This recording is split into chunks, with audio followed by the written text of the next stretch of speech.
ഈ നാളുകളേറെ ഇല്ലെന്ന് നമുക്ക് ബോധ്യമുണ്ട്. വാങ്ങിയക്കരയിലേക്ക് നമ്മൾ പോകുന്ന യാത്രയിൽ നാം ശ്രദ്ധിക്കേണ്ട കാര്യങ്ങളെക്കുറിച്ചാണ് നമ്മൾ തുടർമാനമായി ചിന്തിച്ചുകൊണ്ടിരിക്കുന്നത്. അതിൻ്റെ ഭാഗമായിട്ട് നമ്മളിങ്ങനെ ചിന്തിക്കാൻ ഇടവന്നു. കർത്താവ് ചേർക്കുന്ന മണവാട്ടി കഷ്ടം സഹിക്കേണ്ടി വരും എന്ന് നമ്മൾ ചിന്തിക്കാൻ ഇടവന്നു. ദൈവഇഷ്ടപ്രകാരം കഷ്ടം അനുഭവിക്കുന്നതിനെക്കുറിച്ച് ചിന്തിച്ചു. അതിനെ തുടർന്ന് നമ്മൾ ചിന്തിച്ചപ്പോൾ ഇങ്ങനെ കാണാനായിട്ട് ഇടവന്നു, അങ്ങോട്ട് പോകുന്നവർക്ക് ദൈവ ഇഷ്ടപ്രകാരമുള്ള ദുഃഖം അനുഭവിക്കേണ്ടി വരും എന്ന കാര്യത്തെക്കുറിച്ച് നമ്മൾ ചിന്തിക്കാൻ ഇടവന്നു. അതിനെക്കുറിച്ചുള്ള വിശദമായി നമ്മളിങ്ങനെ ഓരോന്ന് ചിന്തിച്ചു വരികയായിരുന്നു. ഇന്ന് നമ്മൾ ചിന്തിക്കാൻ പോകുന്നത് അതിനോട് ചേർന്നുള്ളൊരു വിഷയം തന്നെയാണ്. വായിക്കാം എബ്രായർക്ക് എഴുതിയ ലേഖനം 10-ാമത്തെ അധ്യായം, അതിൻ്റെ 36-ാമത്തെ വാക്യം. Hebrew chapter 10 verse 36. ഇന്നത്തെ ധ്യാനത്തിന് വേണ്ടി വായിക്കുന്നത് ഹിബ്രു ചാപ്റ്റർ 10 വേഴ്സ് 36. ദൈവേഷ്ടം ചെയ്ത് വാഗ്ദത്തം പ്രാപിപ്പാൻ സഹിഷ്ണുത നിങ്ങൾക്ക് ആവശ്യം. വളരെ പരിചിതമായ, വളരെ കാണാതെ പഠിക്കാൻ കഴിയുന്ന അല്ലെങ്കിൽ കാണാതെ നമ്മൾ പറയുന്ന ഒരു വാക്യമാണ്. ദൈവേഷ്ടം ചെയ്ത് വാഗ്ദത്തം പ്രാപിപ്പാൻ സഹിഷ്ണുത നിങ്ങൾക്ക് ആവശ്യം. ഈ വാക്യം വളരെ പ്രാധാന്യമറിയിക്കുന്ന ഒരു വാക്യമാണ്. കാരണം നമ്മുടെ ആത്യന്തിക ലക്ഷ്യം എന്താണെന്ന് ചോദിച്ചാൽ നമുക്ക് പറയാൻ കഴിയുന്ന കാര്യം ഇതാണ്: വാഗ്ദത്തം പ്രാപിക്കണം. ഇതാണ് നമ്മുടെ ലക്ഷ്യം. അപ്പോൾ പലപ്പോഴും ഒരു തെറ്റിദ്ധാരണയൊക്കെ വന്നിട്ടുണ്ട്. നമ്മൾക്ക് പലപ്പോഴും ഉണ്ടാകുന്നത് നമ്മുടെ വാഗ്ദത്തത്തെക്കുറിച്ചുള്ള കാഴ്ചപ്പാടിൽ പലർക്കും മാറ്റമുണ്ട്. പലരും ചിന്തിക്കുന്നത് വാഗ്ദത്തം എന്ന് പറഞ്ഞാൽ കാണുന്ന കാഴ്ച ഭൗതികമായ ചില ചിന്തകളൊക്കെ വെച്ചിട്ടുണ്ട്. ദൈവം നിന്നെ മാനിക്കും, അപ്പോൾ ഈ ഭൂമി വെച്ച് തന്നെ ദൈവം മാനിക്കാൻ പോകുന്നതിനെ കുറിച്ചുള്ള ചിന്തകളൊക്കെ വന്ന് ഇപ്പോൾ ഉള്ള ഭൗതിക സ്ഥിതിയിൽ നിന്ന് ഉയർച്ച പ്രാപിച്ച് വലിയ ലക്ഷ്യം പ്രാപിക്കുന്നതിനെ കുറിച്ച് ഒരു വാഗ്ദത്തമാണെന്നൊക്കെ പറഞ്ഞ് ചിലപ്പോൾ അതിനെക്കുറിച്ച് പ്രവാചകന്മാർ പറഞ്ഞ ദൂതുകളൊക്കെ ഓർത്ത് വെച്ച് പ്രാർത്ഥിക്കുന്നവരൊക്കെ ഉണ്ട്. അതല്ല, ഇവിടെ പറയുകയാണ്, ദൈവത്തിന് ഇഷ്ടമുള്ള ഒരു വാഗ്ദത്തമുണ്ട്. ദൈവത്തിനും അതാ ഇഷ്ടം. ആ വാഗ്ദത്തമാണ്, ആ ആത്യന്തിക വാഗ്ദത്തമാണ് നമ്മൾ പ്രാപിക്കേണ്ടത്. അപ്പോൾ നമുക്ക് ചോദിക്കാം, എന്താണ് ഈ ദൈവം ഉദ്ദേശിക്കുന്ന വാഗ്ദത്തം? അതിൻ്റെ 37-ാമത്തെ വാക്യത്തിൽ പറയുന്നുണ്ട്. 37-ാമത്തെ വാക്യം, അതാണ് വാഗ്ദത്തം. ഇനി എത്രയും അല്പകാലം കഴിഞ്ഞിട്ട് വരുവാനുള്ളവൻ വരും, താമസിക്കില്ല. ഇതാണ് നമുക്കുള്ള വാഗ്ദത്തം. നാം മുറുകെ പിടിക്കേണ്ട, നാം ഓർത്തു വെക്കേണ്ട ഏറ്റവും അതിപ്രധാനമായ വാഗ്ദത്തം ഏതാണെന്ന് ചോദിച്ചാൽ, പ്രത്യേകിച്ച് ഈ കാലഘട്ടത്തിൽ നാം വളരെ ശ്രദ്ധയോടെ ഓർക്കേണ്ട ഒരു വാഗ്ദത്തം ഇതാണ്. ഇനി എത്രയും അല്പകാലം, ഇനി അധികം കാലമൊന്നുമില്ല, വളരെ അടുത്ത് എത്രയും അല്പകാലം കഴിഞ്ഞിട്ട് വരുവാനുള്ളവൻ വരും, താമസിക്കില്ല. വരുവാനുള്ളവൻ വരും, വേറെ ആരുമല്ല, നമ്മുടെ കർത്താവ് വരാൻ പോവുകയാണ്, വീണ്ടും വരും. ഒറ്റവാചകത്തിൽ പറഞ്ഞ വാഗ്ദത്തം എന്നാൽ എന്താന്ന് പറഞ്ഞു കഴിഞ്ഞാൽ നമുക്കറിയാം, കർത്താവ് വരും. അപ്പോൾ ഈ വാഗ്ദത്തം പ്രാപിക്കുക എന്ന് പറഞ്ഞാൽ എന്താ അതിൻ്റെ അർത്ഥം? വേറെ ഒന്നുമല്ല, അത് നമുക്ക് മനസ്സിലാക്കാവുന്ന കാര്യമുള്ളൂ. കർത്താവ് വരുമ്പോൾ കൂടെ പോകണം. എന്നാ വാഗ്ദത്തം നമ്മൾ പ്രാപിച്ചു. വാഗ്ദത്തം എന്താ? കർത്താവ് വരും. അത് പ്രാപിക്കണമെങ്കിൽ എന്ത് വേണം? കർത്താവ് വന്നാൽ കൂടെ പോകണം. കർത്താവ് വന്നാൽ കൂടെ പോകണം. പക്ഷേ ഈ വാഗ്ദത്തത്തിൽ നമ്മൾ എത്രത്തോളം വിശ്വസിക്കുന്നു എന്നുള്ളതാണ് നമ്മൾ ഓർക്കേണ്ടത്. അത് വളരെ പ്രാധാന്യമുള്ള കാര്യമാണ്. വാഗ്ദത്തത്തെ നമ്മൾ എത്രത്തോളം ഓർക്കുന്നു. ഞാനൊരു കഥ പറയാം ആദ്യമായിട്ട്, അപ്പോൾ നമുക്ക് ഒന്നും കൂടെ മനസ്സിലാക്കാനായിട്ട് സാധ്യതയുണ്ട്. ഒരു വീട്ടിൽ ആ പിതാവിനും മാതാവിനും ഒരു മകനുണ്ട്. ആ മകൻ നന്നായി പഠിക്കുന്നതൊക്കെ ഉണ്ട്. പക്ഷെ ആ വീട് അത്ര സമ്പന്നമായൊരു കുടുംബമല്ല. ആ പിതാവിന് ഒരു തുണി മില്ലിൽ ജോലിയുണ്ട്. അവിടെ ഒരു വർക്കറായിട്ട് കഷ്ടപ്പെട്ട് ജോലി ചെയ്ത് ജീവിക്കുകയാണ്. അതുകൊണ്ട് തന്നെ വീട്ടിൽ വലിയ സമ്പന്നതയുടെ ലക്ഷ്യങ്ങളൊന്നുമില്ല. അപ്പോൾ ആ മകനാണെങ്കിൽ സ്കൂളിൽ പോകുമ്പോൾ വിവിധ ആവശ്യങ്ങളൊക്കെ പറയും. എല്ലാം സാധിപ്പിച്ചു കൊടുക്കാൻ ആ പിതാവിന് കഴിയാറില്ല. നല്ല വസ്ത്രങ്ങളൊന്നും അവൻ വിചാരിക്കുന്ന പോലെ ഒന്നും കൊടുക്കാറില്ല. അവൻ്റെ ചെരുപ്പുകളൊക്കെ പലപ്പോഴും പൊട്ടിയ ചെരുപ്പ് തുന്നിയൊക്കെയാണ് ഇടുന്നത്. അവന് വലിയ നാണക്കേടാണ്. അങ്ങനെ ഇരിക്കുമ്പോൾ അവൻ +2 വരെ എത്തി. അവൻ പറഞ്ഞു, ഇനി കോളേജിൽ പോകുമ്പോഴേക്കും എനിക്ക് ഒരു ബൈക്ക് മേടിച്ചു തരണം എന്നൊക്കെ പറഞ്ഞു. അപ്പോൾ അപ്പം പറഞ്ഞു, അവനെ നീ +2 നല്ല മാർക്ക് മേടിക്കുകയാണെങ്കിൽ ഞാൻ നിനക്ക് ബൈക്ക് മേടിച്ചു തരാം. അപ്പം അവൻ പറഞ്ഞു, എനിക്ക് ബൈക്ക് മേടിച്ചു തരണമെങ്കിൽ യമഹ ബൈക്ക് മേടിച്ചു തരണം എന്നൊക്കെ പറഞ്ഞു. അപ്പം പറഞ്ഞു, ശരി, ഞാൻ നിനക്ക് മേടിച്ചു തരാം. എന്നാലും അറിയാം, ഇവന് ഒരു സംശയമുണ്ട്. കാരണം അപ്പൻ്റെ സ്ഥിതി അനുസരിച്ച് ഒരു ബൈക്ക് മേടിക്കാൻ കഴിയില്ല. അപ്പനുള്ളത് ഒരു പഴയ ബജാജിൻ്റെ ഒരു സ്കൂട്ടറാണ്, ഒത്തിരി വഴക്കമുള്ള ഒരു സ്കൂട്ടർ. അത് പലപ്പോഴും ചരിച്ചു വെച്ചും ഒക്കെ ചവിട്ടി സ്റ്റാർട്ടാക്കുന്നതൊക്കെ കണ്ടു കഴിഞ്ഞാൽ തന്നെ വിഷമം തോന്നും. അപ്പനാണെങ്കിൽ പൊട്ടിയ ചെരുപ്പ് പലവട്ടം തുന്നിയത് അതും കൊണ്ടാണ് നടക്കുന്നത്. ദാരിദ്ര്യത്തിൻ്റെ അങ്ങേയറ്റമാണ് വീട്ടിനകത്ത് എപ്പോഴും കാണുന്നത്. പക്ഷേ ഇവനറിയാം, അപ്പന് പേഴ്സ് കാണുമ്പോൾ ഇവനൊരു സംശയമുണ്ട്. അപ്പൻ ഈ പൈസയൊക്കെ സൂക്ഷിച്ചു വയ്ക്കുകയാണെന്ന് അവനൊരു തോന്നലുണ്ട്. കാരണം പേഴ്സ് വല്ല കനമാണ്, അല്ല വീർത്തിരിക്കുന്നൊരു പേഴ്സ് അപ്പം കൊണ്ടു നടക്കുന്നുണ്ട്. അപ്പോൾ അപ്പൻ ഈ പൈസയൊക്കെ ഇതിനകത്ത് എടുത്തു വെച്ചിട്ട് വീട്ടിനകത്ത് ദാരിദ്ര്യം കാണിക്കാമെന്ന് ഇവനൊരു തോന്നലുണ്ട്. പക്ഷേ ഇവൻ പഠിത്തം മുന്നോട്ട് പോയി, +2 പരീക്ഷ എഴുതി, റിസൾട്ടിന് കാത്തിരിക്കുകയാണ്. ഫസ്റ്റ് ക്ലാസ്സോടെ കൂടി പാസ്സാവുകയാണെങ്കിൽ ബൈക്ക് മേടിച്ചു തരാമെന്ന് പറഞ്ഞിട്ടുണ്ട്. പക്ഷെ ഇവൻ്റെ മനസ്സിൽ തോന്നുന്നത് ഒരു കാരണവശാലും അത് നടക്കാൻ പോകുന്നില്ല. ഇപ്പോൾ ഈ അടുത്ത കാലത്തൊന്നും അപ്പൻ അതിനെക്കുറിച്ചൊന്നും പറയാറുമില്ല, അന്ന് പറഞ്ഞതേ ഉള്ളൂ. അപ്പോൾ അവന് ഈ +2 ഒക്കെ കഴിഞ്ഞപ്പോൾ അവന് ഇനി കോളേജ് പഠനമൊക്കെ തോന്നിയപ്പോൾ അവന് തോന്നി, ഇവിടെ എൻ്റെ അപ്പൻ്റെ കൂടെ നിന്നിട്ട് എനിക്കൊന്നും നേടാൻ പറ്റുമെന്ന് തോന്നുന്നില്ല. നല്ലൊരു കോളേജിൽ പഠിക്കാനോ കാര്യങ്ങൾക്കൊന്നും നടക്കില്ല. ഞാൻ ഈ കോളേജിൽ പോയി കഴിഞ്ഞാൽ നാണക്കേടാവും. അവന് മനസ്സിൽ വല്ലാത്തൊരു വിഷമം തോന്നിയിട്ട് അവൻ തീരുമാനിച്ചു, ഇവിടെ നിന്നിട്ട് കാര്യമില്ല, ഞാൻ എങ്ങനെയും ഒളിച്ചോടാൻ പോവുക. ഞാൻ ഒളിച്ചോടി പോയി എവിടെയെങ്കിലുമൊക്കെ ചെന്ന് പല കഥകളിലും കേൾക്കുന്ന പോലെ ഞാൻ നന്നായി ധനികനായി വന്നിട്ട് അപ്പനെയൊക്കെ ഞാൻ പിന്നെ സഹായിച്ചോളാം. അപ്പൻ്റെ ഈ തരികട കൊണ്ടൊന്നും നടക്കില്ല. അപ്പനെല്ലാം ഈ പൈസയൊക്കെ പേഴ്സിലെടുത്ത് വെച്ച് ഇങ്ങനെ കൊണ്ട് നടന്നു കഴിഞ്ഞാൽ എവിടെയും കൊണ്ട് എത്തിക്കാൻ കഴിയില്ല. അത് കാരണം റിസൾട്ട് വരുന്നതെന്ന് ഇവൻ റിസൾട്ട് പോലും നോക്കാൻ നിൽക്കാതെ വേഗം പോയി അപ്പൻ്റെ മുറി ചെന്നപ്പോൾ അവന് അത്ഭുതകരമായ ഒരു കാഴ്ച കണ്ടു. അപ്പൻ അന്ന് പേഴ്സ് കൊണ്ടുവന്ന് മറന്നിരിക്കുന്നു. അവന് സന്തോഷമായി. അപ്പുറത്തും ഇപ്പുറത്തും നോക്കി അമ്മയൊന്നും കാണുന്നില്ലെന്ന് തോന്നിയപ്പോൾ ആ പേഴ്സ് എടുത്തോണ്ട് അവൻ ഓടി മുറ്റത്ത് പോയി ഒരു ബസ് കണ്ടു, അതിന് കൈ കാണിച്ച് കയറി അവൻ പോയി. അപ്പം പേഴ്സ് എടുക്കാൻ മറന്നുപോയി. ഇവൻ യാത്ര ചെയ്ത് ഒരു സ്ഥലത്ത് ചെന്ന് ഇറങ്ങി ചെന്നിട്ട് അപ്പൻ്റെ പേഴ്സ് തുറന്ന് നോക്കി, അതിൽ ആ പൈസയൊക്കെ നോക്കി. അതനുസരിച്ച് ഇനി ദൂരെ യാത്ര പോകണം, ഡൽഹിക്ക് പോകണോ ബോംബെക്ക് പോകണോ. അവൻ ആലോചന വെച്ച് പേഴ്സ് തുറന്ന് നോക്കിയപ്പോൾ പേഴ്സിനകത്ത് ആ 10 രൂപയുണ്ട്. ഈ വീർത്തിരിക്കുന്ന പേഴ്സിനകത്ത് ഒത്തിരി കടലാസ്. ഇവനങ്ങ് ദേഷ്യം വന്നു. പെട്ടെന്ന് ഇവന് സങ്കടവും വന്നു. ഞാൻ വിചാരിച്ച തെറ്റിപ്പോയില്ല, അപ്പൻ ഇതെല്ലാം ഇതിനകത്ത് എടുത്തു വെച്ചിരിക്കുകയെന്ന് വിചാരിച്ചത്. ഇതിനകത്ത് കുറേ കടലാസുകളല്ലാതെ ഒന്നും കാണാനില്ല. അവസാനം ഇവനെ എന്ത് ചെയ്യണമെന്ന് അറിയാതെ തലയൊക്കെ മുടിയൊക്കെ പിച്ചി പറിച്ച് അവസാനം നിന്ന് ദേഷ്യമൊക്കെ വന്ന് അവസാനം വെറുതെ ഈ കടലാസുകൾ എടുത്ത് നോക്കിയപ്പോൾ കണ്ട കാഴ്ച അപ്പൻ്റെ കമ്പനിയിൽ നിന്ന് കൊടുത്തൊരു കത്ത. കമ്പനി വളരെ നഷ്ടത്തിലോടുന്നത് കൊണ്ട് തൊഴിലാളികളുടെ ശമ്പളം 50% വെട്ടിക്കുറച്ചു എന്ന് പറയുന്ന ഒരു കത്ത്. അപ്പോൾ അപ്പൻ ദാരിദ്ര്യയുടെ വീട്ടിൽ അറിയിക്കാതെ ഉള്ളതൊക്കെ വെച്ച് എങ്ങനെ കൊണ്ടു നടന്നതിൻ്റെ കാര്യം അവന് മനസ്സിലായി. അവൻ വീണ്ടും കടലാസുകൾ നോക്കിയപ്പോൾ അത്ഭുതത്തോടൊരു കാഴ്ച കണ്ടു. അപ്പൻ ഒരു യമഹ ബൈക്ക് വാങ്ങാൻ ഇൻസ്റ്റാൾമെൻ്റ് അടച്ചോണ്ടിരിക്കുക. അതിൻ്റെ ഡ്യൂ ഡേറ്റ് ആണ് ഇന്ന്. അപ്പൻ അത് വാങ്ങാൻ പോയിരിക്കുക. നോക്കണേ, അവൻ നോക്കിയപ്പോൾ ആ കടലാസിൽ വീണ്ടും നോക്കിയപ്പോൾ ശ്രദ്ധിച്ച് നോക്കിയപ്പോൾ അപ്പൻ്റെ ആ ബൈക്ക് അവിടെ കൊടുത്തിട്ടുണ്ട്. അത് തിരിച്ചു കൊടുക്കേണ്ട ദിവസമാണ്. അപ്പൻ ആ ബൈക്കും കൊണ്ട് പോയതാ, പേഴ്സ് എടുക്കാൻ മറന്നുപോയതാ തിരക്കിൽ. അവന് സങ്കടം വന്നു. അവനോർത്തു, അപ്പൻ പറഞ്ഞ വാക്ക് പാലിക്കുന്നുണ്ട്, സ്നേഹനിധിയാണ്. പക്ഷെ ഞാൻ തെറ്റിദ്ധരിച്ചു. ഇന്ന് നമുക്ക് പറ്റുന്ന കാര്യം ഇതാ, വാഗ്ദത്തം ചെയ്തവനെ വിശ്വസനം എണ്ണാൻ പറ്റുന്നില്ല. പലർക്കും വാഗ്ദത്തം പറഞ്ഞവനെ വിശ്വസിക്കാൻ കഴിയുന്നില്ല. അതുകൊണ്ട് നമ്മളതൊക്കെ മറന്ന്, വാഗ്ദത്തം മറന്ന് നമ്മുടെ ഇഷ്ടത്തിന് നമ്മളങ്ങ് പോവുക. കാരണം എന്താ അറിയോ, നമുക്ക് വേറെ ലക്ഷ്യങ്ങളാണ്. നിന്നെക്കുറിച്ച് നല്ലൊരു ഉദ്ദേശമുള്ള ഒരു അപ്പനുണ്ടെന്നുള്ള കാര്യം നാം മറന്നു പോകുന്നുണ്ട്. ഇതുകൊണ്ടാണ് ഇവിടെ ഓർമ്മപ്പെടുത്തിയത്, ദൈവേഷ്ടം ചെയ്ത് വാഗ്ദത്തം പ്രാപിപ്പാൻ നമ്മൾ ശ്രദ്ധിക്കണം. അപ്പോൾ ഇവിടെ പറയാണ്, ദൈവേഷ്ടം ചെയ്ത് വാഗ്ദത്തം പ്രാപിക്കണമെങ്കിൽ ആ വാക്യം പറയുന്ന പൂർത്തിയാകുന്ന ഇങ്ങനെയാണ്, സഹിഷ്ണുത നിങ്ങൾക്ക് ആവശ്യമാണ്. ഞാൻ ആ ഒന്നുകൂടെ പറയുകയാണെങ്കിൽ, സഹിഷ്ണുത അത്യാവശ്യമാണ്. അല്പം ക്ഷമയോടെ കാത്തിരിക്കണം. അതിൻ്റെ ഇടയ്ക്കുണ്ടാകുന്ന ഞെരുക്കങ്ങൾ, അതിൻ്റെ ഇടയ്ക്കുണ്ടാകുന്ന ചില പ്രയാസങ്ങളൊക്കെ ഉണ്ടെന്നേ. ഈ സമയത്ത് സഹിഷ്ണുത ഇല്ലെങ്കിൽ നമുക്ക് ഈ വാഗ്ദത്തം പ്രാപിക്കാൻ പറ്റില്ല. നാം ചിലപ്പോൾ ഓടിപ്പോവും, നമുക്ക് പരാജയം സംഭവിക്കും. പക്ഷേ അങ്ങേക്കരയിലേക്ക് പോകണമെങ്കിൽ സഹിഷ്ണുത മാത്രം പോരാ. അപ്പോൾ ഒന്നാമത് അവിടെ പറയുന്നത് സഹിഷ്ണുത മതിയെന്നാണ്. അങ്ങേക്കരയിലേക്ക് എത്താൻ സഹിഷ്ണുത വേണം. തുടർന്ന് താഴോട്ട് വായിക്കുമ്പോൾ കാണാൻ കഴിയുന്ന ചില കാര്യങ്ങളുണ്ട്. താഴോട്ട് വായിക്കുമ്പോൾ ഇങ്ങനെയൊക്കെയാണ് കാണുന്നത്. അതിൻ്റെ 37ാമത്തെ വാക്യം, ഇനിയും എത്രയും അല്പകാലം കഴിഞ്ഞിട്ട് വരുവാനുള്ളവൻ താമസിക്കുകയില്ല.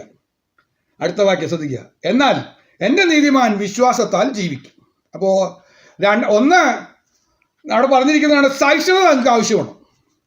കർത്താവിൻ്റെ വരവെങ്കിൽ എടുക്കപ്പെടണമെങ്കിൽ വേണ്ടുന്ന 5 യോഗ്യത അവിടെ പറയുന്നുണ്ട്. അതിൽ ഒന്നാമത്തെ കാര്യം നമുക്ക് മനസ്സിലായി, സഹിഷ്ണുത ഇല്ലാത്തവർക്ക് കർത്താവിൻ്റെ വരവെങ്കിൽ എടുക്കപ്പെടാൻ കഴിയില്ല.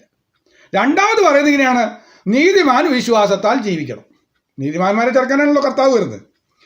അങ്ങനെ എല്ലാ നീതിമാന്മാരെയും കൊണ്ടുപോകാൻ പറ്റില്ല. ഈ വലഞ്ഞു പോയ നീതിമാന്മാരെ കൊണ്ട് അല്ലേ. എന്നാൽ വിശ്വാസത്താൽ ജീവിക്കുന്ന നീതിമാന്മാരെയാണ് ചേർക്കാൻ പോകുന്നത്. അപ്പോൾ രണ്ടാമത് നമ്മൾ ശ്രദ്ധിക്കേണ്ട കാര്യം, നീതിമാന്മാർ വിശ്വാസത്താൽ ജീവിക്കണം എന്ന് പറഞ്ഞാൽ അതിൻ്റെ അർത്ഥം എന്താ? അതിനെക്കുറിച്ചൊന്ന് ചെറുതായി ഒന്ന് പറയാം. അധികം വിശദീകരിക്കുന്നില്ല, എന്നാലും പറയാം. നമുക്കറിയാം എന്താ വിശ്വാസത്താൽ ജീവിക്കുക. പലർക്കും ഉണ്ട് വിശ്വാസത്താൽ ജീവിക്കുക എന്ന് പറഞ്ഞ് കുറേ തെറ്റിദ്ധാരണയുള്ളൊരു വാക്യമാണ്. എന്താ വിശ്വാസത്താൽ ജീവിക്കുക എന്ന് പറഞ്ഞു കഴിഞ്ഞാൽ പലരും തെറ്റിദ്ധരിച്ചിരിക്കുന്ന ജോലിക്ക് പിന്നെ പോകണ്ട, വിശ്വാസത്താൽ ജീവിക്കണം. നമുക്ക് എന്താ വേണ്ടതെന്ന് വെച്ചാൽ ദൈവം വീട്ടിൽ കൊണ്ടുവന്ന് തരും. ഏലിയാവിന് കാക്ക അപ്പം കൊണ്ടുവന്ന് കൊടുത്തില്ലേ, ഇറച്ചി കൊണ്ടുവന്ന് കൊടുത്തില്ലേ? അങ്ങനെയാണെങ്കിൽ നമ്മളെന്തിനു ജോലിക്ക് പോകുന്നത്? ഏതെങ്കിലും വീട്ടിൽ നമുക്ക് കിട്ടിയ വീട് സൗകര്യം അത് മതി, അവിടെ അങ്ങ് ഇരുന്നാൽ മതി. അതാ സമയങ്ങളിൽ ദൈവം ഓരോരുത്തരെയും കൊണ്ട് അരിയും ചാക്കും ഒക്കെ ആയിട്ടിങ്ങ് വരും. ചിലരുടെ അനുഭവങ്ങളൊക്കെ സാക്ഷ്യങ്ങളൊക്കെ കേട്ടിട്ടില്ലേ?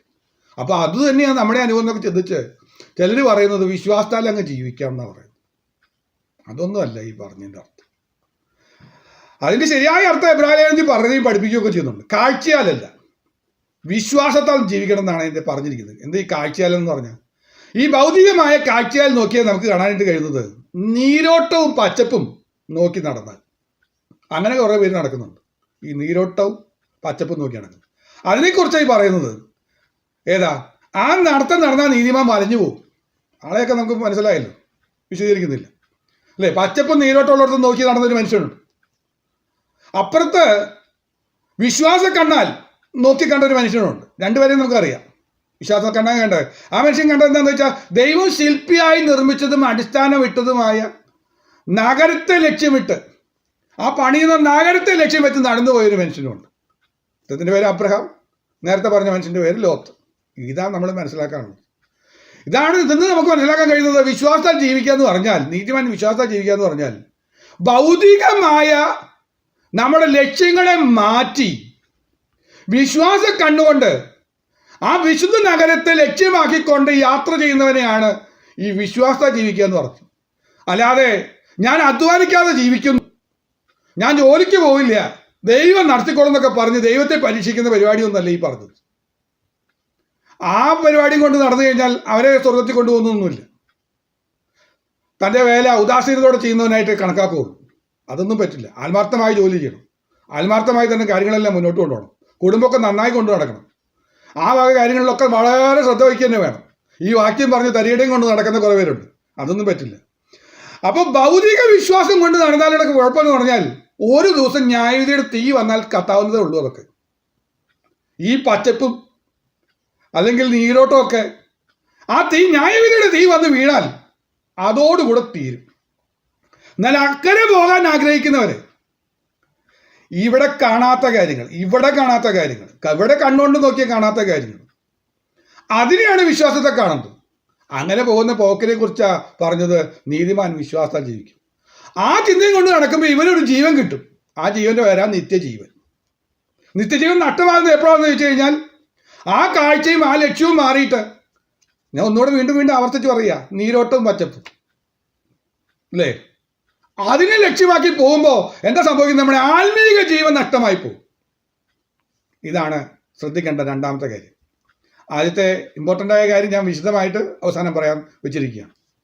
മൂന്നാമത്തെ കാര്യം ഇവിടെ പറഞ്ഞിരിക്കുന്നത് ഇങ്ങനെയാണ്: പിന്മാറുന്നു എങ്കിൽ എൻ്റെ ഉള്ളത്തിന് അവന് പ്രസാദമില്ല. പിന്മാറ്റത്തെക്കുറിച്ച് പറഞ്ഞിരിക്കുക. രണ്ടു തരം പിന്മാറ്റം അവിടെ പറയുന്നുണ്ട്, ഞാൻ വിശദീകരിക്കാം. ഇവിടെ പറഞ്ഞത് മൂന്നാമത്തെ കാര്യം പറയാം.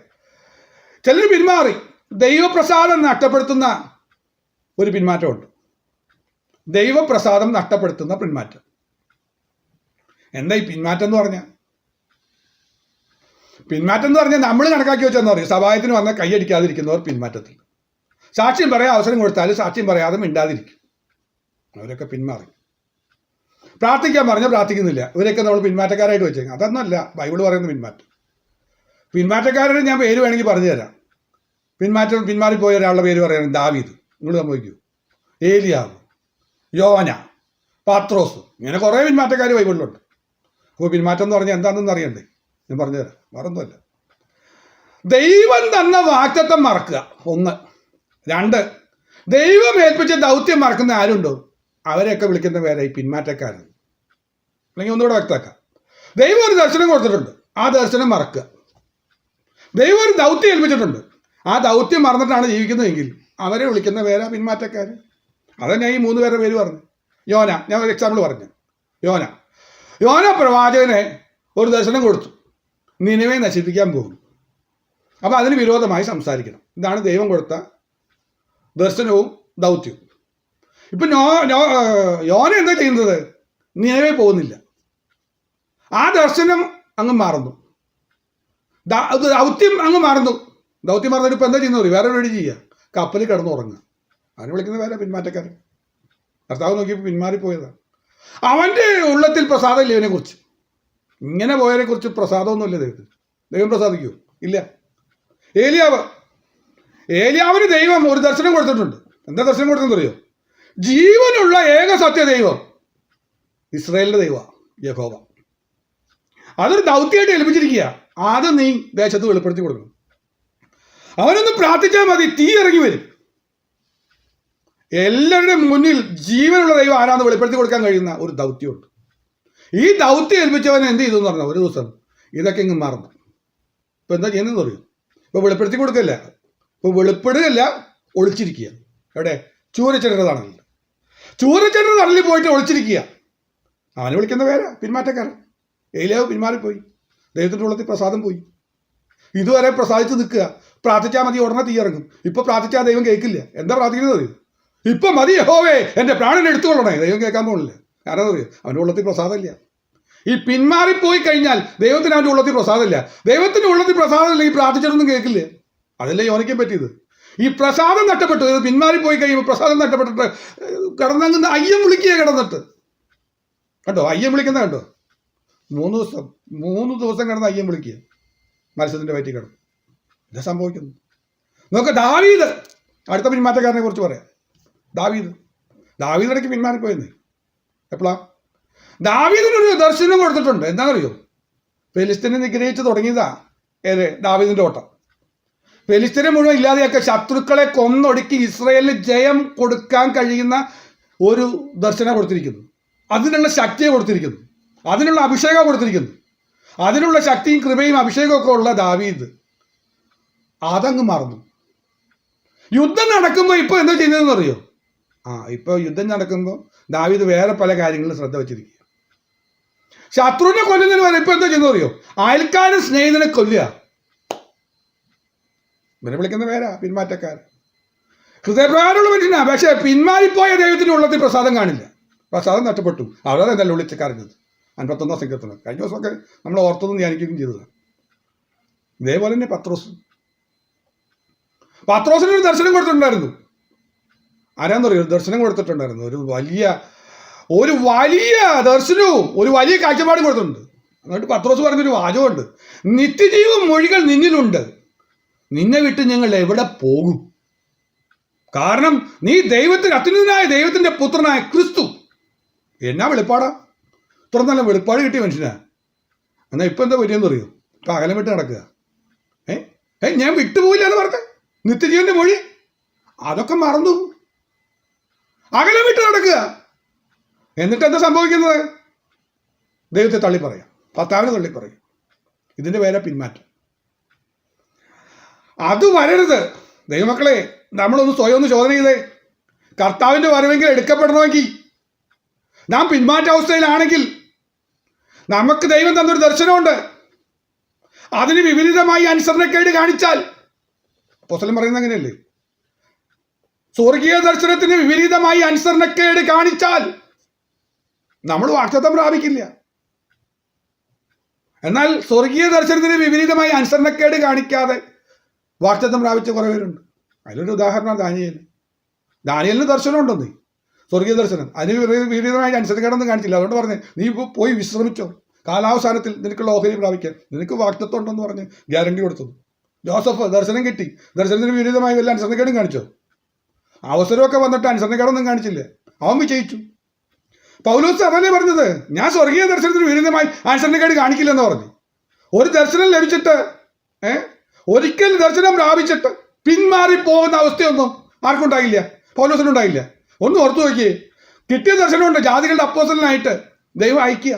പക്ഷെ പോകുമ്പോൾ കിട്ടിയത് പൂച്ചൻ്റെ സ്വീകരണമൊന്നും കിട്ടിയില്ല, ഓരോരുത്തരും കിട്ടിയില്ല, അവാർഡുകളൊന്നും കൊടുത്തില്ല. ഇപ്പോഴത്തെ കാലത്തൊക്കെ ആണെങ്കിൽ എന്തെങ്കിലും 2 സഭ ഉണ്ടാക്കിയാൽ മതി, വേണമെങ്കിൽ കേന്ദ്രമൊക്കെ അംഗീകരിച്ച് നമുക്ക് അവാർഡൊക്കെ തരും. പക്ഷെ ആളൊക്കെ എണീക്കുന്നു, വലിയ ഇൻ്റർവ്യൂ ഒക്കെ വരും. അന്ന് ഇതൊന്നും കിട്ടിയില്ല. ഇന്ന് പലരും നിരാശരായിട്ടിരിക്കുന്നത്, ഒതുങ്ങി കഴിഞ്ഞു കൊടുക്കുന്നത് അംഗീകരിക്കുന്നില്ല, അല്ലെങ്കിൽ നമ്മളെ പ്രസിദ്ധരാകുന്നില്ല എന്നൊക്കെ പറഞ്ഞ് വിഷമിക്കുന്ന കുറേ പേരൊക്കെ ഉണ്ട്. അങ്ങനെ ആവരുത്.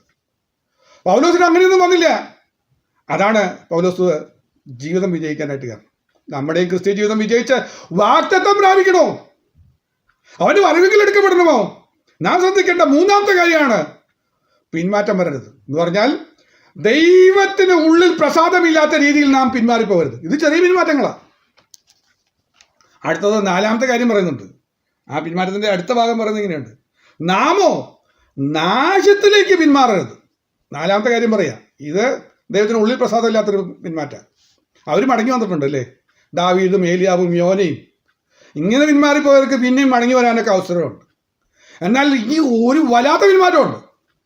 ആ പിന്മാറ്റത്തിൻ്റെ പേരാണ് നാശത്തിലേക്കുള്ള പിന്മാറ്റം. ശ്രദ്ധിക്കണേ, ഈ പിന്മാറ്റത്തിൽ പോയ ആരെങ്കിലും എന്നെ കേൾക്കുന്നുണ്ടെങ്കിൽ കഷ്ടമാണ്, എനിക്ക് സങ്കടം തോന്നുക. കാരണം അങ്ങനെ ഒരു പിന്മാറ്റത്തിലേക്ക് പോയി കഴിഞ്ഞാൽ പിന്നെ തിരിച്ചു വരാൻ പറ്റില്ല. നാശത്തിലേക്ക് അവർ പോയി. അവരെ കൊണ്ടുവരാനല്ല പോകുന്നത് അല്ലേ. കർത്താവ് വന്നാൽ അവരെ കൊണ്ടുപോയില്ല. അവർ നാശത്തിലേക്ക് ഓൾറെഡി ടിക്കറ്റ് എടുത്തു കഴിഞ്ഞവരാ. അവർ ഒരു കാരണവശാലും കർത്താവ് കൊണ്ടുപോയില്ല. ഉദാഹരണം വേണമെങ്കിൽ പറയാം. ഒന്ന് ശൗൽ രാജാവ്. ഒരു പിന്മാറ്റം വന്നതാ. ദൗത്യമൊക്കെ മറന്ന്, ദർശനമൊക്കെ മറന്ന് തന്നിഷ്ടത്തിനൊരു ഓട്ടം ഓടിയതാ. വാഗ്ദത്തം ചെയ്തവനെ വിശ്വസനം എണ്ണാൻ കഴിയാതെ, കർത്താവ് വാക്ക് പാലിക്കുമോ, പ്രവാചകൻ വാക്ക് പാലിക്കുമോ എന്നൊക്കെ സംശയം വന്നിട്ട് ഒരു പിന്മാറ്റം പോയതാ. ആ പോയ പോക്കിന് തിരിച്ചു വരാൻ അനുതാപത്തിലേക്ക് അവൻ വന്നില്ല. നമ്മൾ കഴിഞ്ഞ ദിവസം ഓർത്തതാണ്. അനുദവിച്ച് മടങ്ങി വരാത്തതുകൊണ്ട് എന്ത് സംഭവിച്ചു? ആ പോക്ക് പോയത് നാശത്തിലേക്ക് പിന്മാറി അങ്ങ് പോയി. ഒത്തിരി നാളത്തേക്ക് പോകരുത്. യോന പിന്മാറിപ്പോയ 3 ദിവസമുള്ളൂ. ഏലിയാവ് പിന്മാറിപ്പോയ ഒറ്റ ദിവസത്തെ കേസുള്ളൂ. എന്ന് പറഞ്ഞാൽ ഇത് നീണ്ടു പോയാൽ, ദാവീദ് പിന്മാറിയ ഒരു പ്രവാചകൻ പറഞ്ഞ താമസമുള്ളൂ. ഒരു അടുത്ത ദൂത് കേൾക്കുന്നതിൻ്റെ ഉള്ളിൽ മാനസാന്തരപ്പെട്ടതാ ദാവീദ്. ദൈവമക്കളെ മനസ്സിലായോ? എന്താ ഈ അടുത്ത ആളെ ഞാൻ പരിചയപ്പെടുത്തുമ്പോൾ ഒന്നുകൂടെ മനസ്സിലാവും. അടുത്ത ആളെ ഞാൻ പറയാം, യൂദ, ആ നാശയോഗ്യൻ. കാരണം മനസ്സിലായോ? അവൻ നശിച്ചുപോയി, പിന്മാറി ഒരു പോക്ക് പോയി. പണം അവനെ സ്വാധീനിച്ചപ്പോൾ പിന്മാറ്റം വന്നതാ. ദ്രവ്യാഗ്രഹത്തിന്റെ സ്വാധീനത്താൽ ഒരു പിന്മാറ്റം വന്നാൽ മറ്റെല്ലാ പിന്മാറ്റത്തെക്കാളും പെശക നാശത്തിലേക്ക് എത്തും. അതാണ് പറഞ്ഞത്.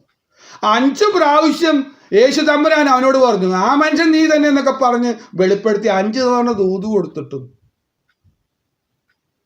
അവൻ പിന്മാറിപ്പോയി. ആ പോക്കിന്റെ പേരാ നാശയോഗ്യൻ ആയിട്ട് മാറുന്നത്. നീ നാശത്തിലേക്ക് പോകുന്നത് അപ്പോഴാ. നാശത്തിലേക്ക് പിന്മാറരുത്. ആ പിന്മാറിപ്പോയി കഴിഞ്ഞാൽ സ്വർഗ്ഗരാജ്യത്തിലെത്തില്ല. അതാണ് നാലാമത്തെ കാര്യം. ഞാനധികം വിശദീകരിക്കാതെ വേഗത്തിൽ പോട്ടെ. അടുത്തത് 5ാമത്തെ കാര്യം പറയാം. അടുത്ത് പറയുന്നത് വാക്യത: നാമ നാശത്തിലേക്ക് പിന്മാറുന്നവരുടെ കൂട്ടത്തിലല്ല, വിശ്വസിച്ച് ജീവരക്ഷ പ്രാപിക്കുന്നവരുടെ കൂട്ടത്തിലത്രേ ആകുന്നു. 5ാമത്തെ കാര്യം കർത്താവിൻ്റെ വരങ്ങളിൽ എടുക്കപ്പെടണോ. 5ാമത് നമ്മൾ ശ്രദ്ധിക്കേണ്ട കാര്യം, നമ്മൾ ജീവരക്ഷ പ്രാപിക്കുന്നവരുടെ കൂട്ടത്തിൽ നിൽക്കണം. ഏതെങ്കിലും കൂട്ടുകൂടിയോണ്ടൊന്നും കാര്യം നടക്കില്ല. ജീവരക്ഷ പ്രാപിക്കുന്നവരുടെ കൂട്ടത്തിൽ നമ്മൾ ഉൾപ്പെട്ടാൽ നമുക്ക് പോവാം. ഈ 5 കാര്യം ശ്രദ്ധിക്കാതെ കർത്താവിൻ്റെ വരങ്ങളിൽ എടുക്കപ്പെടില്ല. അല്ലെങ്കിൽ ഒന്നുകൂടെ പറഞ്ഞാൽ വാഗ്ദത്തം പ്രാപിക്കില്ല. ഈ വാഗ്ദത്തം പ്രാപിക്കണമെങ്കിൽ മറ്റേ വാഗ്ദത്തങ്ങളൊക്കെ നിങ്ങൾക്ക് ഓർമ്മ വരുന്നുണ്ടാവും. ദൈവം മാനിച്ച് അല്ലേ, വലിയ ഭവനവും വലിയ കാറും കൂട്ടുകാരിൽ പരമായി ആനന്ദ തൈലം കൊണ്ട് അഭിഷേകം ചെയ്താൽ കിട്ടാൻ പോകുന്നതിനെ കുറിച്ച് അതൊക്കെ അവിടെ നിൽക്കട്ടെ. എനിക്കതിനെക്കുറിച്ച് സംസാരിക്കാനില്ല, വിമർശിക്കാനുമില്ല. നിങ്ങൾ തീരുമാനിച്ചു. നമ്മുടെ ലക്ഷ്യം എന്താണെന്ന് ഓർത്താൽ മതി. നമ്മുടെ ഓരോരുത്തരുടെ ലക്ഷ്യം കർത്താവ് വരുമ്പോൾ എടുക്കപ്പെടുന്ന ആഗ്രഹമുണ്ടോ? ഇനി അല്പകാലം കഴിഞ്ഞിട്ട് വരുവാനുള്ള വരും, താമസിക്കില്ല. ഇതാ വാഗ്ദത്തം. ഈ വാഗ്ദത്തം പ്രാപിക്കണമെങ്കിൽ ഞാൻ ശ്രദ്ധിക്കേണ്ട കാര്യങ്ങളായി പറഞ്ഞത്. വിശ്വസിച്ച് ജീവരക്ഷ പ്രാപിക്കുന്നു. ജീവരക്ഷ പ്രാപിച്ച ഒരു സഹോദരിയെ ഞാൻ പറയാം. സംവത്സരങ്ങളായി രക്തസ്രാവം കൊണ്ട് നടന്നൊരു സഹോദരിയുണ്ട്. ജീവൻ ചോർന്നു പോവുക. മറ്റു മാർഗമൊന്നുമില്ല. ഈ ലോകത്തിൽ വേറെ ഒരു മാർഗവുമില്ല. ജീവരക്ഷ പ്രാപിക്കാൻ അവളൊരു വഴി കണ്ടുപിടിച്ചു. അറിയോ? ആരെന്നറിയോ? ജീവന്റെ നാഥനായ യേശുവിൻ്റെ അടുത്ത് ചെല്ലുക, ഒന്ന് തൊടുക, ജീവൻ പ്രാപിക്കുക. ദൈവമക്കളെ, ജീവരക്ഷ പ്രാപിക്കണമെങ്കിൽ നാം അവൻ്റെ പിന്നാലെ പോകണം. ആൾക്കൂട്ടം തിരക്കൊന്നും കണ്ടിട്ട് ഞാൻ അടുത്ത് പോയില്ല എന്നൊന്നും പറഞ്ഞ് നിൽക്കല്ലേ. പ്രതികൂലങ്ങൾ ഒത്തിരിയുണ്ട് അവൻ്റെ പിന്നാലെ പോകണമെങ്കിൽ. വിലക്കുകൾ കുറേ ഉണ്ട്, കല്ലെറിയാൻ കാത്തു നിൽക്കുന്നവരൊക്കെ ഉണ്ട്, വിമർശിക്കുന്ന കുറേ പേരുണ്ടെന്നേ. ഈ തിക്കും തിരക്കും എല്ലാം നടക്കുമ്പോൾ അവൻ്റെ പിന്നാലെ പോകാൻ ബുദ്ധിമുട്ടാണ്. നമ്മൾ അത്രയും ബിസി ലൈഫാണ്. പക്ഷെ പോയേ പറ്റൂ, നാം അവൻ്റെ പിന്നാലെ പോയേ പറ്റൂ. ലോത്തിന്റെ ഭാര്യ ഓർത്തുകൊള്ളൂ, ജീവരക്ഷ പ്രാപിക്കാനായിട്ട് ഓടിപ്പോകാൻ പറഞ്ഞപ്പോൾ ഓടിപ്പോകുന്നതിൻ്റെ ഇടയ്ക്ക് പറ്റിയ കാര്യം എന്ന് അറിയോ?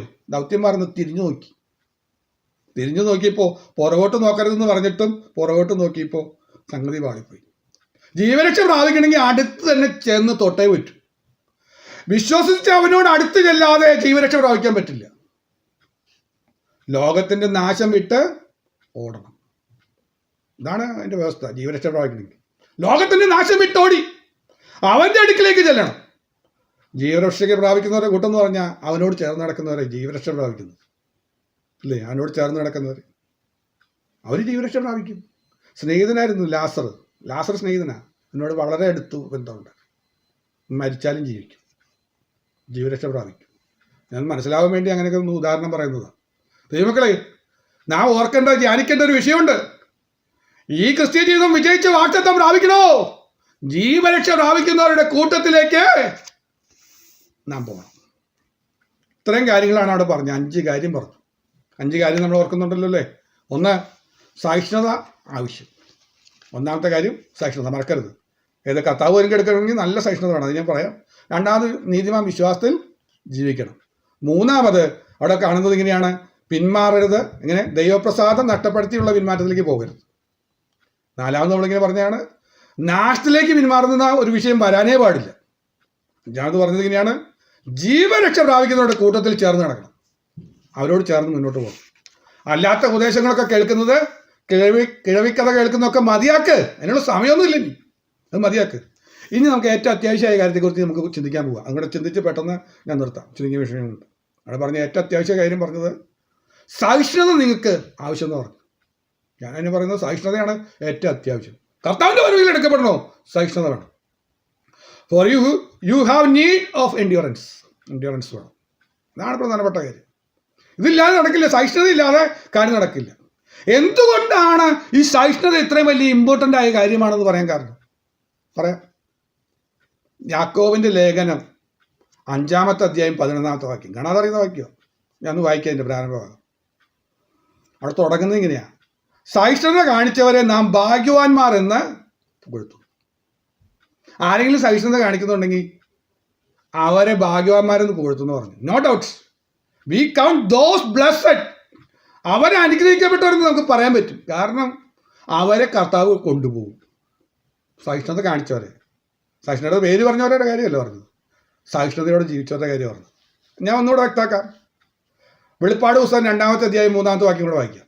വെളിപ്പാട് പുസ്തകം 2-ാമത്തെ അധ്യായം 3-ാമത്തെ വാക്യം. Revelation chapter 2 verse 3. അവിടെ പറഞ്ഞിങ്ങനെയാണ്, നിനക്ക് സഹിഷ്ണുതയുള്ളതും എൻ്റെ നാമനിമിത്തം നീ സഹിച്ചതും തളർന്നു പോകാഞ്ഞതും ഞാൻ അറിയുന്നു. അത് അവിടെ ഉണ്ടെന്ന്. നീ സഹിഷ്ണുത കാണിച്ചാൽ അതവിടെ രേഖപ്പെടുത്തി വെച്ചിട്ടുണ്ട്. എന്തിനാണെന്ന് അറിയും? നിന്നെ കൊണ്ടുപോകാൻ. എപ്പോഴാണ് കാണിച്ചത്? എൻ്റെ നാമനിമിത്തം. ചിലത് സഹിച്ചാലാണ് ഈ സഹിഷ്ണുത വരുന്നത് അല്ലേ?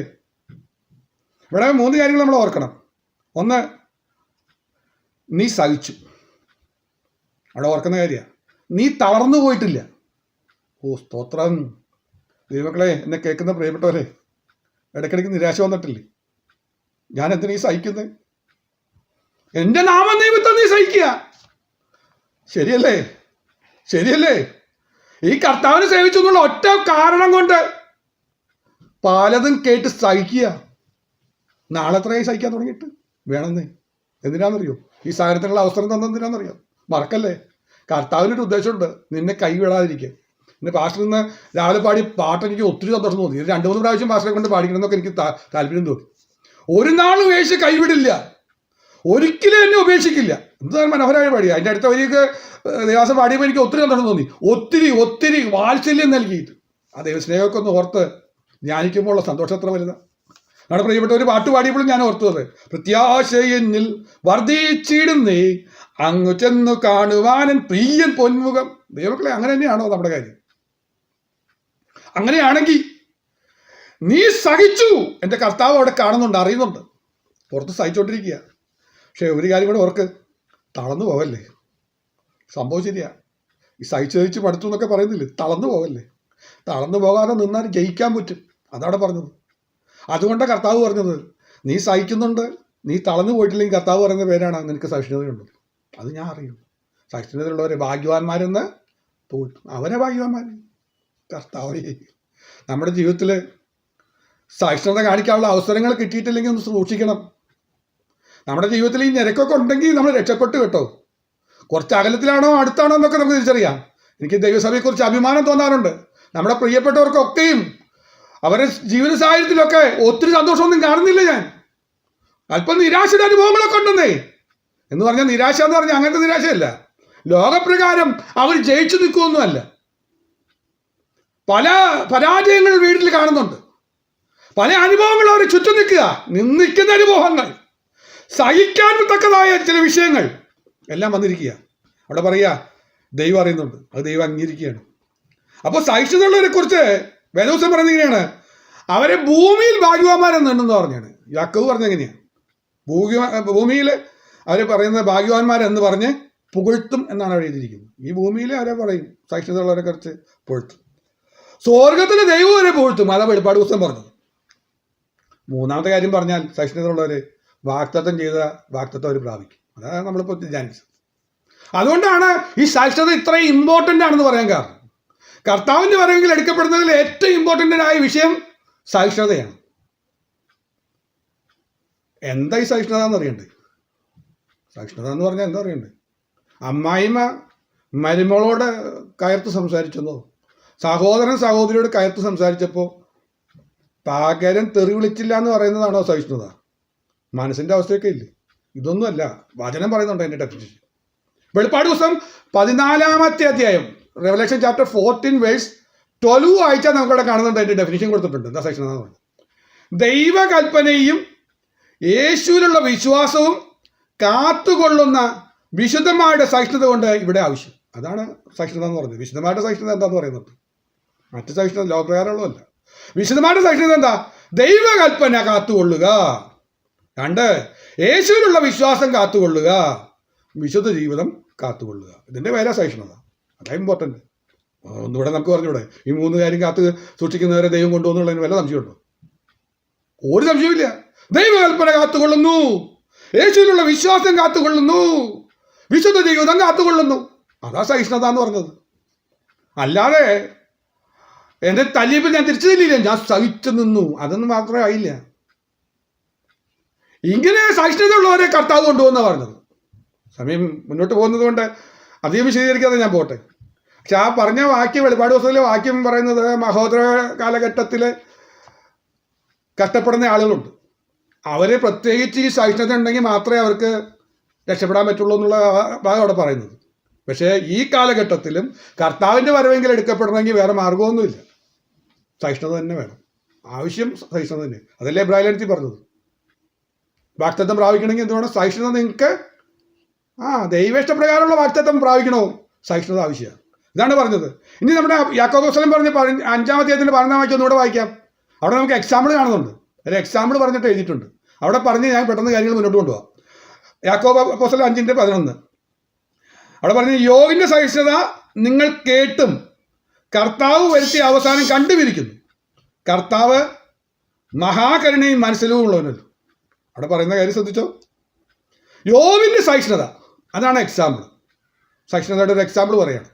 സഹിഷ്ണുത കാണിച്ചൊരു എക്സാമ്പിൾ. അവിടെ 2 കാര്യം പറയുന്നത്. എന്താണ് യോബിൻ്റെ സഹിഷ്ണുത എന്ന് പറഞ്ഞാൽ അവിടെ പ്രത്യേകം പറഞ്ഞിട്ടുണ്ട്. കണ്ടും കേട്ടും. അവിടെ പറയുന്ന എന്ന് പറഞ്ഞാൽ യോബിൻ്റെ സഹിഷ്ണുതയെക്കുറിച്ച് നിങ്ങൾ വായിച്ചിട്ടുണ്ടല്ലോ എന്നുള്ള അർത്ഥമുള്ളൂ. പക്ഷെ ഞാനൊന്നും ഇവിടെ നിന്ന് വ്യാഖ്യാനിച്ച് പറയാം. സഹിഷ്ണുത കാണിക്കേണ്ട സാഹചര്യങ്ങളൊരു 4-5 പെട്ടെന്ന് പറയാം. സമയത്തിൻ്റെ പരിധി അനുസരിച്ച് പെട്ടെന്ന് സമയം തീർന്നു, 2-3 മിനിറ്റിനുള്ളിൽ പെട്ടെന്ന് നിർത്താം.